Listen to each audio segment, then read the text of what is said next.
एकतर या दुर्दैवी घटनेला 4 महिने झालेत असा आमचा आणि कुणालाही विश्वास तिथं बसत नाहीये. 4 महिन्यापूर्वी जेव्हा ही घटना घडली तेव्हा मी बारामतीत होतो आणि तिथं विमानतळावर मी लगेच पोचलो. 5-10 मिनिटात तिथं मी पोचलो. ते सगळं मी स्वतः बघितलं, पण तरी आज विश्वास बसत नाही की दादा आपल्यामध्ये राहिले नाहीत. त्यांना जाऊन 4 महिने झालेत, ह्याचाही विश्वास आम्हाला कुणालाच इथं बसत नाही.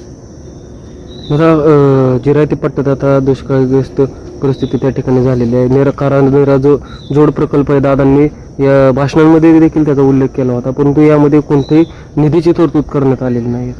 दादांनी त्यांच्या कनेरीच्या सभेत असं ते तिथं बोललेले की 1000 कोटी निधी ते उपलब्ध करून देत आहेत या योजनेसाठी. पण आतापर्यंत तरी कुठलाही निधी या जोड प्रकल्पासाठी उपलब्ध शासनाने केलेला नाहीये. आणि येणाऱ्या काळात ते या आपल्या निराकारा नदी जोड प्रकल्पासाठी निधी देतील हा विश्वास आहे. नाही दिला तर पवार साहेबांचं मार्गदर्शन घेऊन मी मुख्यमंत्री साहेबांना पण भेटीन आणि लवकरात लवकर आपल्या सगळ्या बारामती आणि पुरंदरच्या शेतकऱ्यांसाठी आपल्याला हे जोड प्रकल्प करायचंय अशी विनंती करून निधी उपलब्ध करण्याचा प्रयत्न करीन.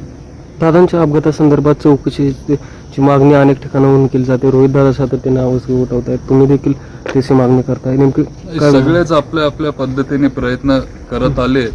जय पण CIDच्या संपर्कात आहे, पारदादांची पण इच्छा आहे, वहिनींची पण इच्छा आहे, CBI आमची तर इच्छा आहेच. रोहित दादा पण तिथं आवाज उठवत आले. पण CBI चौकशी करते, CID, DGCA, AIB असे भरपूर वेगळे जे संस्था आहेत ते चौकशी करतायत. पण आमची सगळ्यांची इच्छा एकच आहे की लवकरात लवकर काहीतरी उत्तरं आम्हाला सगळ्यांना मिळावं.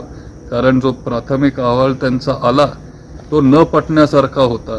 गोजूबावी हे गाव बारामतीतल्या जिरायत भागात येतं. तिथं असं सांगण्यात आलं की एका झाडामुळं ते प्लेन विमान तिथं कोसळलं किंवा पडलं. पण तिथं जर तुम्ही गेला, तुम्ही पण बारामतीतले आहात, तिथं जाऊन बघा, एकही झाड तिथं नाहीये. त्याच्यामुळे हे काय तिथं मुद्दे जे त्यांनी मांडले ते न पटण्यासारखे होते. आणि आमची सगळ्यांची एकच इच्छा आहे की लवकरात लवकर हा जो फायनल रिपोर्ट आहे तो जनतेच्या समोर आला पाहिजे.